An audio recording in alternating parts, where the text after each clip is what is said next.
السلام علیکم ورحمۃ اللہ وبرکاتہ۔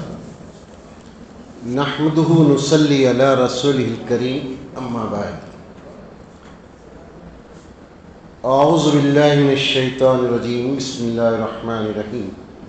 وما من دابۃ فی الارض الا علی اللہ رزقها ویعلم مستقرها ومستودعها کل فی کتاب مبین۔ الحمدللہ، آج ہم لوگ سورہ ہود، سورہ یوسف اور سورہ رعد ختم، دو رکوع ہے۔ اتنی صورتیں اور اتنے رکوعات آج الحمدللہ ہم نے سنا۔ اللہ سے دعا کریں اللہ اتنی بڑی عبادت کو قبول فرمائے۔ اللہ کے نبی صلی اللہ علیہ وسلم نے جو فرمایا کہ جو ایمان اور احتساب کے ساتھ نماز تراویح میں کھڑا ہوتا ہے امام کے پیچھے، اللہ تبارک و تعالیٰ اس کے گناہوں کو معاف کرتا ہے۔ اللہ ہمارے سب کے گناہوں کو معاف فرمائے۔ یہ سورہ ہود کی آیت ہے اور یہ 12ویں پارے کی پہلی آیت کریمہ ہے۔ اس آیت میں اللہ تبارک و تعالیٰ یہ اعلان کر رہا ہے کہ دیکھو، کائنات میں جتنی چیزیں ہیں، جتنی جاندار چیزیں ہیں، چاہے انسان ہو، جانور ہو، پیڑ پودے، جتنی چیزیں ہیں جن کے اندر جان رہتی ہے، ان سب کی روزی کی ذمہ داری اللہ تعالیٰ پر ہے۔ اللہ تعالیٰ ساری مخلوق کی روزی کا انتظام اپنے ذمہ لے رکھا ہے۔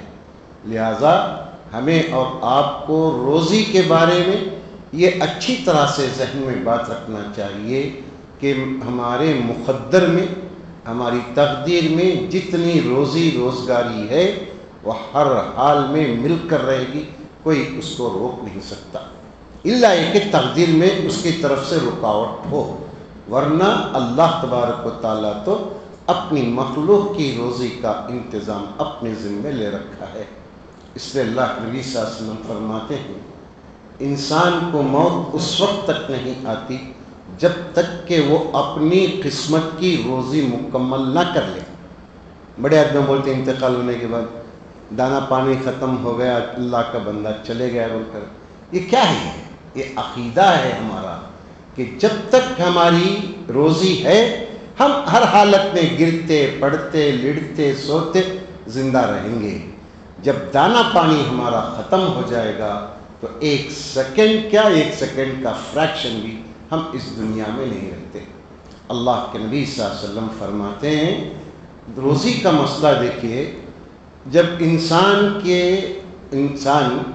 کے ماں کی پیٹ میں جب جنین 4 ماہ کا ہو جاتا ہے، 120 دن ہو جاتے ہیں، جب اس کو اللہ تعالیٰ شیپ دیتا ہے، اللہ اسے ہڈی جو سب ایک ایک چیز بنتی جاتی ہے، وہ 4 ماہ کے بعد 120 دن کے بعد اللہ تعالیٰ اس کے رحم ماں کے پیٹ میں اس کی 4 چیزیں لکھتا ہے۔ عبداللہ بن مسعود رضی اللہ تعالیٰ عنہ راوی ہیں، اللہ کے نبی صلی اللہ علیہ وسلم نے فرمایا ایک انسان جب ماں کے پیٹ میں ہوتا ہے تو سب سے پہلے اس سے پوچھا جاتا ہے بتاؤ تمہاری عمر دنیا میں کیا ہوگی؟ تو وہ بچہ جنین اللہ تبارک و تعالیٰ اسے زبان دیتا ہے، وہ کہتا ہے کہ میں اتنے سال جیوں گا، میں اتنے دن رہوں گا دنیا میں اتنے گھنٹے رہوں گا، اتنے سیکنڈ رہوں گا۔ یہ سب ہم اپنی زبان سے لکھا کر لائے ہیں۔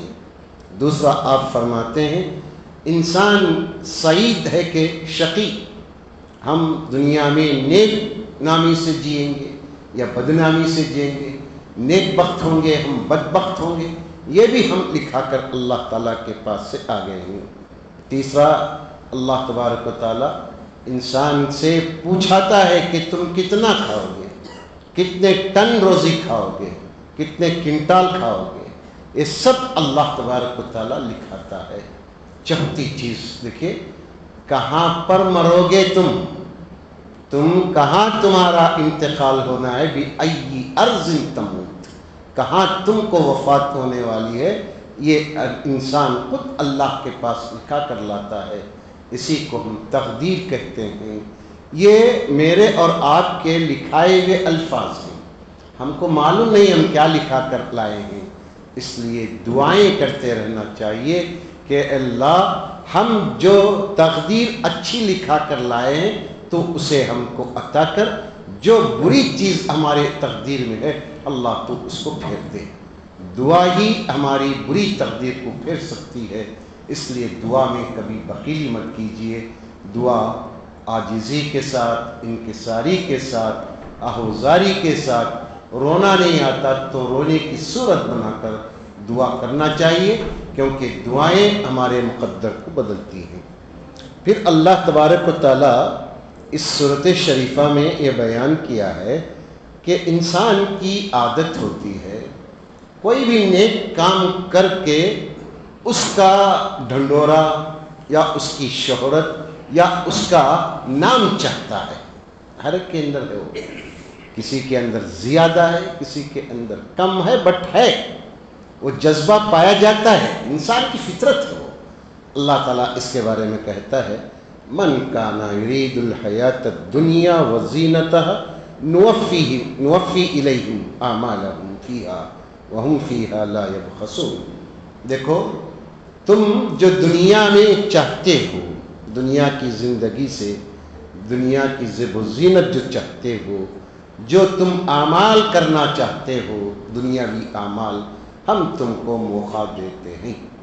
نوفی کہتا ہے اللہ تعالیٰ، ہم پورا پورا موقع دیتے ہیں، ہم کچھ بھی اس میں کمی نہیں کرتے۔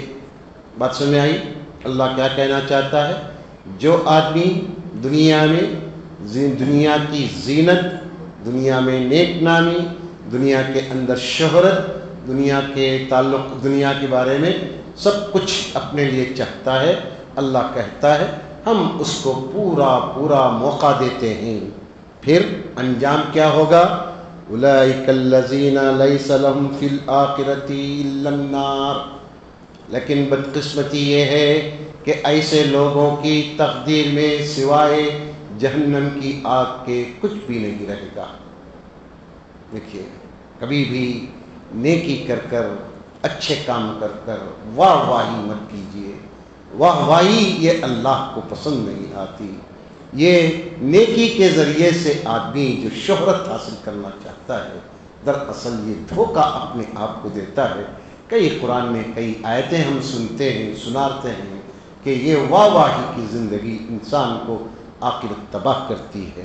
پھر اللہ تعالیٰ فرماتا ہے وَحَبِطَ مَا صَنَعُوا۔ یاد رکھو، دنیا میں کیا وہ شہرت کے لیے، ریا کے لیے، آج دنیا عجیب تماشا ہو گیا۔ آج دنیا میں ان کا صدقہ دے رہے ہیں، صدقہ دے رہے ہیں، سیلفی لے رہے ہیں، سیلفی لیں گے، خیرات دے رہے ہیں، سیلفی لے رہے ہیں، کپڑے بانٹ رہے ہیں، سیلفی لے رہے ہیں۔ یہ کیا، کس کو بتا رہے ہیں آپ؟ کسے تماشا کر رہے ہیں؟ خود سوچئے، اگر اس جگہ لینے والے کی جگہ میں ہوں، میں رہوں، اور آپ میری جگہ رہیں دینے والے، اور کوئی آدمی میری تصویر اٹھائے تو کیسا لگے گا؟ بس سوچ کر دیکھیے۔ غریبی کے غربت سے مذاق مت اڑائیے، غریبی کی غربت سے مذاق مت کیجیے۔ یہ دنیا دیکھیے، یہ جو دولت، یہ عہدہ، یہ جوانی، یہ حسن، یہ سب عارضی، ایک دن اس کو فنا کے گھاٹ اترنا ہے۔ کتنے ہم اپنی زندگی میں دیکھے ہیں، کتنے بڑے بڑے خاندان کے لوگ آج کیا ہیں، معمولی معمولی کام کر رہے ہیں۔ جن لوگوں کے پاس وہ لوگ کام کرتے تھے، ان کے باپ داداؤں کے پاس، ان کی فیکٹریوں میں ہمارے بچے کام کر رہے ہیں۔ کیا، کس کا؟ یہ کیوں ہمارے اندر یہ سمجھ میں نہیں آتی، جبکہ اللہ تعالیٰ فرماتا ہے تمہارے اعمال ہم ضائع کر دیں گے۔ وَبَاطِلٌ مَا كَانَ يَعْمَلُونَ۔ جھوٹ تھا دنیا میں، تم جھوٹ کے پیچھے چل کر اپنی آخرت کو تباہ کر لیے۔ پھر دیکھیں اللہ تبارک و تعالیٰ فرماتا ہے دنیا میں جنتیوں کو دیکھنا چاہتے ہیں تو اللہ تعالیٰ ان کا تعارف بیان کرتا ہے۔ جنتی کہتے ہیں ان الذین آمنوا وعملوا الصالحات وَأَخْبَتُوا إِلَىٰ رَبِّهِمْ أُولَٰئِكَ أَصْحَابُ الْجَنَّةِ هُمْ فِيهَا خَالِدُونَ۔ اللہ اکبر۔ اللہ تعالیٰ کہتا ہے یقیناً وہ لوگ جو ایمان لاتے ہیں، اعمال کو درست کرتے ہیں، اچھے اعمال کرتے ہیں، وَأَخْبَتُوا إِلَىٰ رَبِّهِمْ، اپنے رب کے پاس عاجزی اختیار کرتے ہیں، اپنے رب کے درمیان میں دربار میں عاجز، انکسار، بالکل میں کچھ بھی نہیں ہوں، فقیر سمجھ کر اللہ کے بندے رہتے ہیں۔ اولئک اصحاب الجنہ، یہی جنتی ہیں۔ جس انسان کو تم، اللہ کے نبی صلی اللہ علیہ وسلم، یہاں وہ حدیث جوڑ لیجئے، جس مسلمان کو آپ مسجد کو آتا اور جاتا ہوا دیکھو تو اس کے لیے ایمان کی گواہی دو، وہ ایمان والا ہے جس وجہ سے مسجد کو آتا ہے۔ تو معلوم یہ ہوا جنتی اعمال اور ایمان کے ساتھ ساتھ عاجز، انکسار اور اپنے اندر غرور نہیں پالتا، یہ جنتی کی علامت ہے۔ پھر اس صورت میں 7 نبیوں کے قصے اللہ تعالیٰ بیان کیا۔ قصے نہیں ہیں، عبرت کے نمونے ہیں۔ اگر انسان ایک مرتبہ اللہ کے نبی صلی اللہ علیہ وسلم کے داڑھی مبارک میں ابو بکر رضی اللہ تعالیٰ عنہ نے سفید بال دیکھا۔ اللہ کے نبی صلی اللہ علیہ وسلم سے بڑی قریب تھے ابو بکر، تو دیکھ کر کہا اللہ کے نبی صلی اللہ علیہ وسلم بزرگی طاری ہو رہی ہے۔ تو کہا ابو بکر مجھے سورہ ہود، غاشیہ اور اس جیسی صورتوں نے مجھے بوڑھا کر دیا ہے۔ یہ ایسی صورت ہے جس میں اللہ تبارک و تعالیٰ 7 نسلوں کو، 7 قوموں کا انجام بیان کیا کہ ان کے پاس کیسے کیسے نبی آئے، کیا کیا ان کو دعوت دیے، لیکن ان لوگوں کی ہٹ دھرمی، انا، میں، ایگو، یہ سب ان لوگوں کو تباہ و برباد کر کے چھوڑ دیا۔ اس میں سب سے پہلے نوح علیہ السلام کا قصہ اللہ تعالیٰ بیان کیا۔ جب نوح اپنی قوم کو دعوت دینے لگے تو قوم، دیکھیے اس دن سے یہ اونچ اور نیچ چلی آ رہی ہے، وہاں اونچے اور نیچے، الشریف اور رذیل، یہ وہاں سے چلا آ رہا ہے۔ تو نوح علیہ السلام کی قوم نے کہا کیا ہم تیری اتباع کریں گے؟ اتبعک الارذلون۔ نوح کیا بولتے ہو یہاں، ایسی باتیں کرتے ہو؟ ہم گاؤں کے بڑے، ہمارا خاندان تمہاری بات مانے گا، تمہاری باتیں سنیں گے، جبکہ تمہاری بات سننے والے معاشرے کے کمزور طبقات ہیں، یسی وہ کیا ہو، جتنے نیچ خاندان کے ہیں وہ سب تمہارے پیچھے چل رہے ہیں، رذیلوں کی جماعت میں ہم داخل ہوں گے۔ دیکھیے کتنا بڑا گھمنڈ تھا اس قوم کو، کتنا حضرت نوح علیہ السلام نے ان کو سمجھایا۔ 950 سال، معمولی مدت نہیں، 950 سال تک آپ دعوت و تبلیغ کا کام کرتے رہے، نہیں مانے۔ اللہ تبارک و تعالیٰ نے ان لوگوں کو جو وہ چاہتے تھے عذاب، اللہ تعالیٰ اس عذاب میں پکڑ کر ختم کر دیا، تہس نہس کر کے چھوڑا۔ جو 7 قومیں ان کا ذکر کیا ہے اللہ تعالیٰ، ان 7 قوموں کا نام و نشان مٹا کر چھوڑا۔ اب جو نسل چل رہی ہم سب کی، اس دور میں جو مومن تھے، جو مسلمان تھے، ان کی ہم نسلیں ہیں، اللہ تعالیٰ یہ کہتا ہے۔ پھر اللہ تبارک و تعالیٰ اس صورت میں ہم سب کو ایک یہ دیا ہے، ایک سبق دیتا ہے۔ وہ سبق کیا ہے کہ ہم یہ نہ سمجھیں کہ بعض آدمیوں کو خاندان کا، علم کا، جماعتوں کا، یہ سب غرور ہوتا ہے، یہ سب غرور ہوتا ہے۔ اللہ تعالیٰ فرماتا ہے جب نوح علیہ السلام بیٹے کو ڈوبتا ہوا دیکھ کر، منظر دیکھیے، پانی چڑھ رہا ہے، نوح علیہ السلام کشتی میں جا رہے ہیں، بیٹے کو دیکھتے ہیں کہ ڈوب رہا ہے، بیٹے سے کہتے ہیں بیٹے سوار ہو جا میرے لال، سوار ہو جا۔ کہتا ہے جاؤ جی تمہارے ساتھ کون آتا، میں نہیں آتا تمہارے ساتھ، بیٹے ڈوب جائے گا، نہیں دیکھو پیڑ پر چڑھ جاؤں گا، وہ پہاڑ پر چڑھ جاؤں گا، وہ مجھے بچا لیں گے۔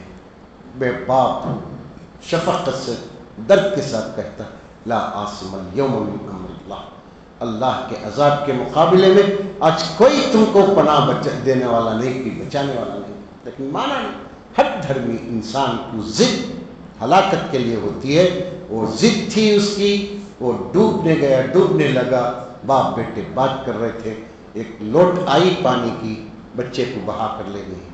باپ ایسا تلملا گیا، باپ بہت ہی بے صبری کے ساتھ کہنے لگا، یا اللہ، ابنی، میرا بیٹا ہے وہ، تیرا وعدہ سچا ہے۔ اللہ تعالیٰ کہتا ہے نوح دیکھو یہ باتیں مت کرو، ایسی سوال مت کرو جس کا تمہیں علم نہیں ہے، وہ تمہارا بیٹا نسبی تھا، روحانی بیٹا نہیں تھا، اس کے اعمال غلط تھے۔ ہم آپ کو نصیحت کرتے ہیں آئندہ سے ایسے کافروں کے لیے سفارش مت کرو۔ اللہ تعالیٰ اس ایک آیت میں ہم سب کو یہ سبق دیا ہے کہ کوئی بھی آدمی کسی مشرک باپ کی، مشرک بیٹے کی، شوہر مشرک اور بیوی کی یہ سفارش اللہ تعالیٰ نہیں سنتا۔ اس لیے آپ دعائیں دیکھیں قبرستان میں پڑھنے کی دعائیں، قبرستان میں کیا پڑھتے ہیں ہم دعا؟ ہم یہ پڑھتے ہیں کہ اے اللہ جو تیرے توحید پرست بندے ہیں ان سب کی تو مغفرت فرما۔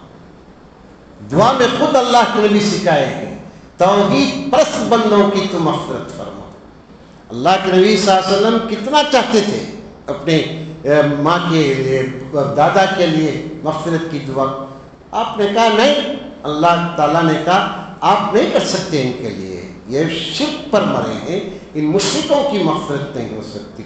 اس لیے دوستو ہمیشہ یاد رکھیں یہ مال، یہ عہدے، یہ رشتے، یہ ناطے، جب تک آپ کی صحت ہے، آپ کی جیب گرم ہے، یہ سب ساتھ دیں گے۔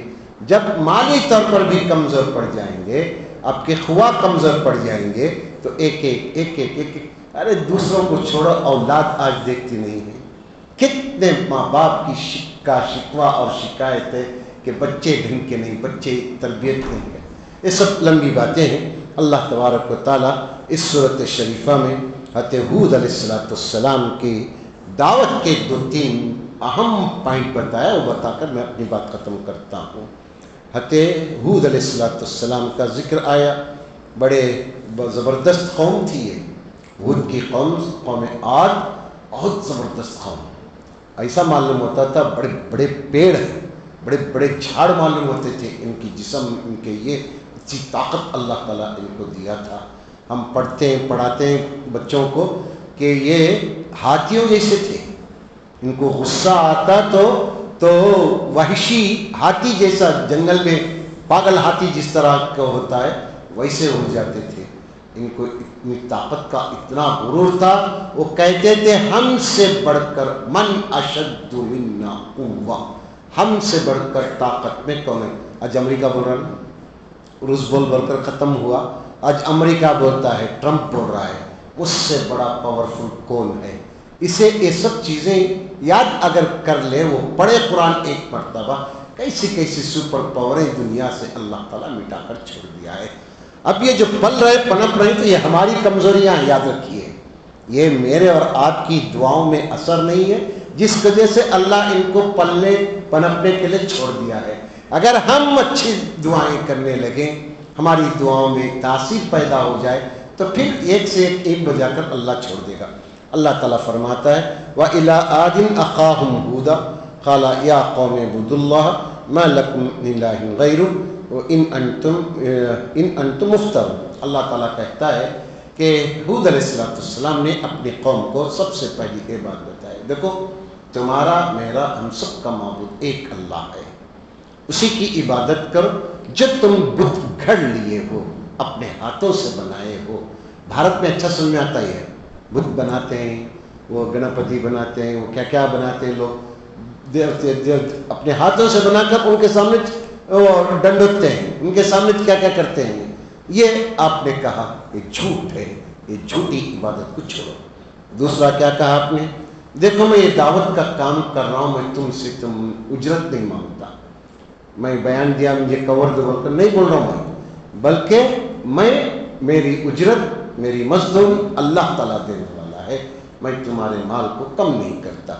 تیسرا آپ نے کہا یہ ایمان جب تم لاؤ گے تو استغفار کو لازم پکڑ لو، استغفر اللہ استغفر اللہ استغفر اللہ، یہ استغفار لازم پکڑو۔ اللہ تبارک و تعالیٰ تم پر رحم کرے گا. اتنا ہی نہیں, وَيَزِدْكُمْ کیا کہتا ہے, وَيَزِدْكُمْ قُوَّةً إِلَىٰ قُوَّتِكُمْ وَلَا تَتَوَلَّوْا مُجْرِمِينَ. کیا کہتا ہے اللہ تعالیٰ, دیکھو استغفار پڑھتے رہو, استغفر اللہ استغفر اللہ استغفر اللہ پڑھتے رہو تو تم کو طاقت اور آئے گی اور زبردست طاقتور بنو گے. دیکھو مجرم بن کر پیٹ پھیر کر اللہ کے دربار سے مت جاؤ. یہ سیکھ ہے مجھے اور آپ کو, یہ مغفرت کا عشرہ چل رہا ہے. مائی بہنیں, ہم سب زیادہ سے زیادہ استغفار کو لازم پکڑیں, کثرت سے استغفار پڑھیں, گناہ بھی معاف ہوتے ہیں, مسائل بھی حل ہوتے ہیں.